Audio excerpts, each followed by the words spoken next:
Então, ktag 5, no padrãozinho aqui. Descrição ktag 5. Ok? Antes da enter aqui, eu só quero lembrar uma coisa. Nesse momento, até agora, a gente trabalhou somente com memória RAM.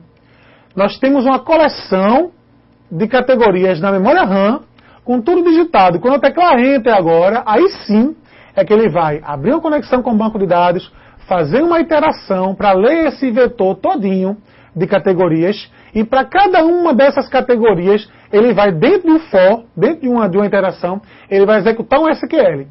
Para cada um ele vai executar um SQL. Para a primeira, segunda, terceira, quarta e quinta. Depois da quinta categoria, aí sim ele vai fechar a parte de repetição e vai entrar no commit. Vai fechar a transação. Ok? Vamos lá, dá enter aqui. Olha a mensagem. Conexão com banco de dados estabelecida com sucesso. Categorias incluídas com sucesso. Vamos lá agora. Eu só creio vendo. Vamos pedir agora para visualizar. E vamos ver agora a situação que está. Nós tínhamos agora, olha, estava aqui na 14, não é isso? Olha aqui. Categ 1, Categ 2, Categ 3, Categ 4, Categ 5. Tudo foi digitado dentro de um vetor, na memória RAM, através de uma coleção, ok? Que na verdade não é bem propriamente a coleção do Java, né? A gente tá coleção conceitual, mas o Java tem uma classe collection, depois a gente vai dar uma olhada nela, certo? Mas o conceito é esse. Nós temos uma coleção de objetos que foi trabalhada na memória RAM e nós varrimos essa coleção e executamos um SQL para cada um e gravamos tudo em uma única transação, ok? Agora ele estava no 14 e ficou até agora no 19. Perfeito? Vamos entender o programa? Vamos lá. Vamos fechar aqui o console, para ter mais espaço. Vamos entender. Esse programa tem muita coisa nele que a gente já viu, né? Como, por exemplo, criar conexão. Eu vou até dar uma relembrada aqui, ó. Criando a conexão, não tem novidade aqui.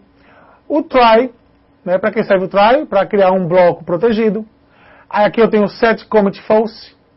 Aqui é que entra a modificação, esse forzinho aqui. Mas depois dele, ó, nós temos o commit, né? O set out commit true, aquela mensagenzinha, categorias incluídas. Temos o catch, para trabalhar com a exceção e dar o rollback, que foi o que a gente viu na aula passada, isso. E temos o finally, para fechar a conexão. Nada disso mudou, tudo é a mesma coisa da aula passada. O que mudou aqui? Que na hora de gravar, eu não tenho apenas um SQL. Eu tenho que ler um vetor e gerar um SQL, rodar um SQL para cada elemento do vetor. Ok? Foi o que mudou aqui, que a gente vai ver daqui a pouco. E antes disso, como foi digitado isso, né? Nós digitamos também em cima de um vetor. Então vamos lá. Começando o programa. Categoria VO, vetor, tá vendo? Eu estou criando uma variável composta do tipo categoria VO. A variável está sendo chamada de categoria, mas ela tem a capacidade de guardar 5 categorias dentro dela, ok? Do tipo categoria VO, que é uma classe básica, ok? Tudo bem, criei o meu vetor do mesmo jeito que a gente criou o vetor inteiro. A sintaxe é a mesma. A diferença é que em vez de botar um int aqui de inteiro, eu estou botando uma classe. Ok? A mesma forma aqui, em vez de botar um int aqui, botei uma classe. A sintaxe é exatamente a mesma. Ok? Povoando o vetor. Lembrando que isso aqui é objeto, não é um tipo inteiro. Então no tipo inteiro, eu crio 5 elementos dentro de uma variável, automaticamente eu já posso fazer uso delas.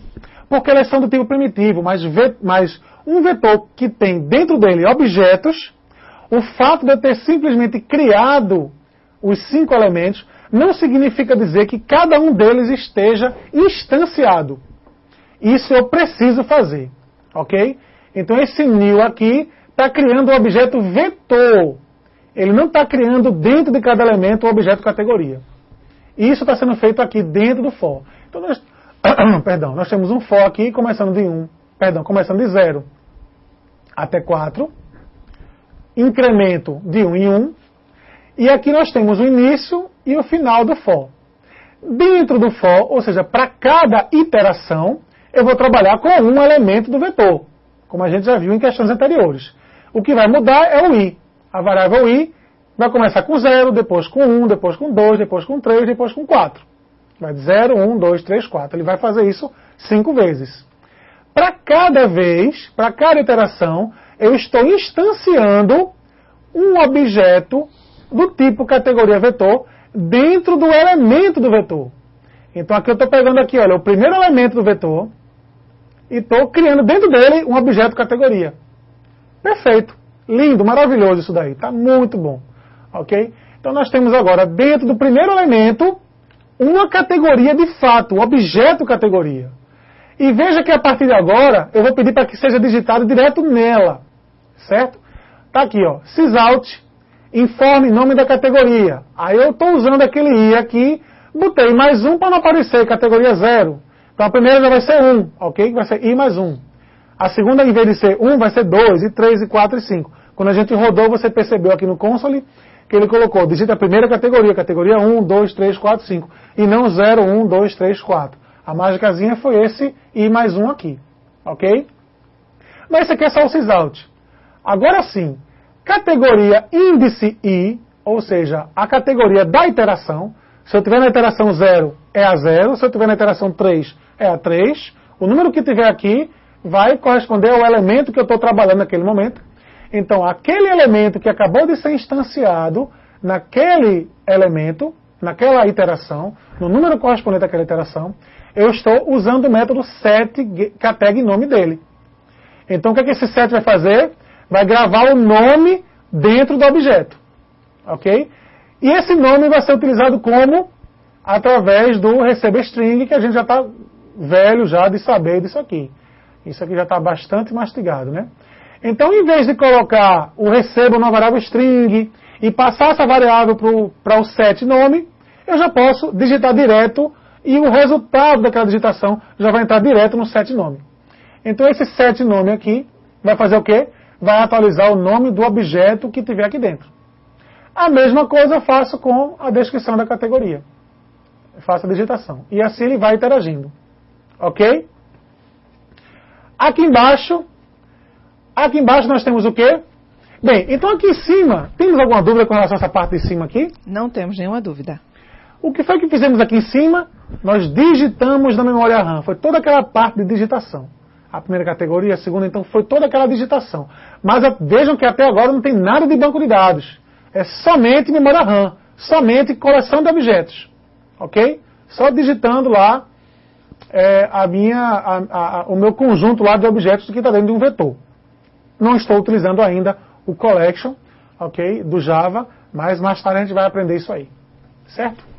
Estou aqui simulando coleções em cima de vetores mesmo. Agora sim, chegou a hora de gravar.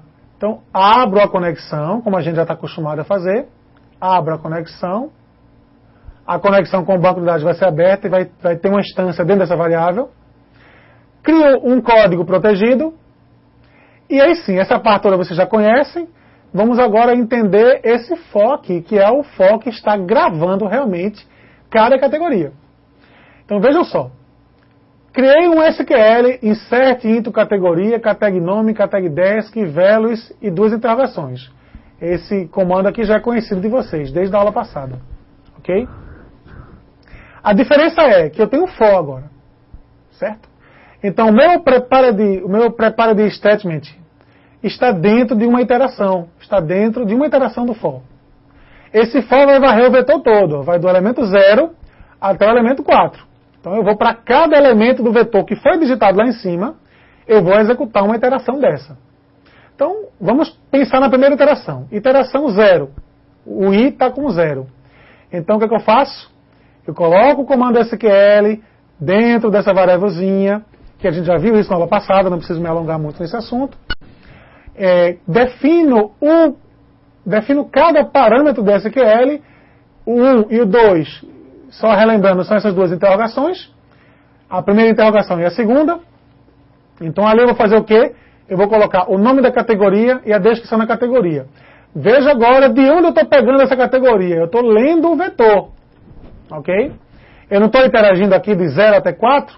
Quando for 0, eu estou lendo o vetor que foi digitado aqui em cima. Olha aqui, ele foi instanciado e foi digitado. Então eu estou pegando aquele elemento 0, que vai corresponder ao primeiro objeto do vetor, da coleção, certo?